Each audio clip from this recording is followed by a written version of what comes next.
straight into it. Now, of course, you know that we have a checklist, and the most important thing for us is, of course, market structure. So first step is let's determine the market structure. So when you come into the market, essentially what you can look at straight away is price puts in a lower low, break of structure down here, price pulls back, a corrective pullback. We still put in a higher high, so then we change character. So at this point, price shifts bullish. Now, we already know that a change of character alone isn't enough to confirm that the trend has actually changed. So we change character, but little do we know that that's not going to be the level that we take this trade from, because actually price then takes another change of character to the downside, and finally another change of character to the upside.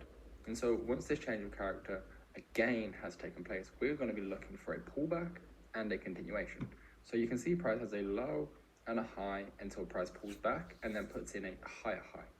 This higher high is the confirmation that the GU price action has in fact shifted bullish, because we have our two-phase confirmation, the change of character and then the continuation phase outside of this demand zone right in here. And so essentially what we would have been looking at is price to have pulled back into this level, give us a confirmation, and then take out the high. Price didn't actually do that. Price put it in the high and then just ranges, building liquidity on both sides of the market. Price builds liquidity on the downside, right here, equal lows, support levels, things of that nature. So essentially we know that we have areas of liquidity to target. But on top of that, we also have, what? Relatively equal highs, resistance on the top side of the market. So we have liquidity on both sides of the markets. And typically most times how this tends to play out is usually a range creation, a sweep on the liquidity, and then a run. In this situation that didn't happen, but typically speaking, the highest probability is that that takes place. But we don't, that's perfectly fine. So we pull back, we don't put in a new high, we pull back, we don't put in a new high, then we actually break structure again. So now we have our break of structure to the upside, confirmed break of structure when the body closes above the high, break of structure again, and essentially at the time that we pull back and break the structure, the low that puts in that price action is in fact the low right down here. Now, although we do create equal lows, this is the low that put in this high right here. So on that break of structure, we could be looking at taking trades out of this demand zone right in here. This is the demand zone that actually caused the break of structure. And so you can see price pulls back and then breaks structure again. So another break of structure right here to the upside once again, and then essentially price puts in the high, pulls back where? Into the demand zone that broke structure. Again, another chance to take a trade in this level. And then finally, price has once again another break of structure to the upside. On this break of structure to the upside, you can see that this is 8 p.m. So New York session just opened for me. And what do we see? We see price break structure, pulls back impulsively, and just wicks below the low. So we don't break and close below that low. So that is still valid. In fact, what we have actually done, if we go to the lower time frame, what we have actually done in this scenario right here is a run on the sell side liquidity. So you can see that we have this liquidity formed in here, sell side liquidity, but also not just do we have, relatively equals, we also have a low. And so as we know, a lot of people will have sell stops in this area. Sell stops are essentially a way people get into the market on a break of a previous low. So once that low goes, they're instantly tagged into that position. So that's a form of liquidity.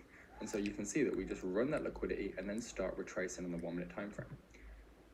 Once you're inside of the point of interest that's created from the 15-minute break of structure, you can begin at looking for your entry on the 1 minute time frame. But step one, the same as it is on the 15-minute, is to identify and understand the market structure. So with that said, you can see that essentially price, from up here starts creating a series of lows, lower highs, lower lows, lower high, lower low, lower high, lower low, lower high, and lower low. So at that point, we've found our trading range. Our trading range was from this high, to this low. And so price is going to break out on one side. That is essentially our change of character. Change of character to the upside. And that then essentially allows us to get into the position. Now, where would we look to take the trade from? Although the structural low is down here, you can see that we push up, pull back into the area of demand, and then we push up, and then we have the change of character. And so we know now that that change of character was caused by this level of demand right inside of here. So this is the demand that essentially we would be able to look to take our position out of. Then we have the question, where do we target? Why do we target it? So first of all, we can go ahead and put in our position with a 3 pip stop. And then we need to understand, okay, how do we manage this? So first things first, we need to look at, is there any liquidity to target? Of course there is. Look at how price is formed. This is essentially considered a corrective pullback. So we have 3 types of different pullbacks that we teach. This is one of them. So this is one of the pullback types that build most levels of liquidity, because not only does it build, this downtrend liquidity, it's also continuously mitigating supply. It mitigates, misses, further continues to mitigate supply. Mitigate supply. So what that essentially does is, if you can imagine, inside of every order block, which is what an order block is, there are billions of dollars of orders that are operated from the algorithm that controls the market.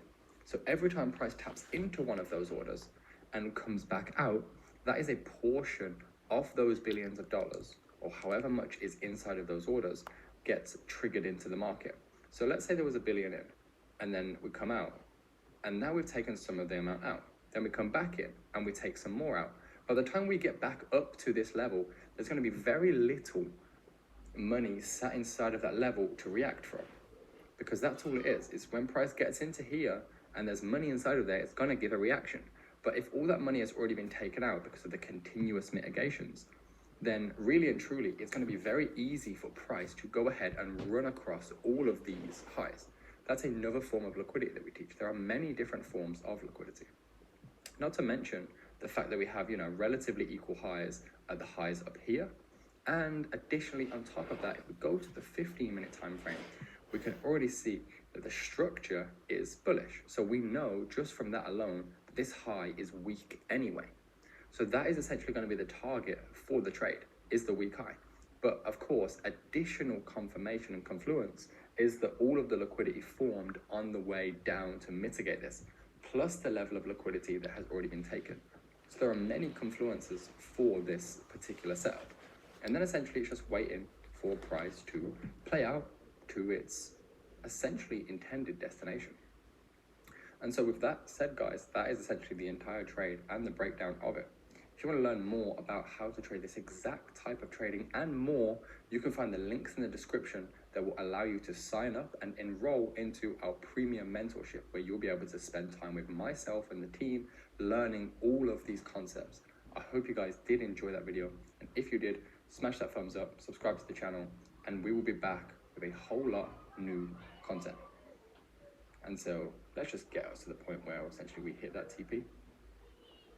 You see price continuously plays out. We haven't hit the take profit yet, haven't hit the take profit yet, haven't hit it yet. And then boom, take profit hit 1 to 10.6, risk to reward.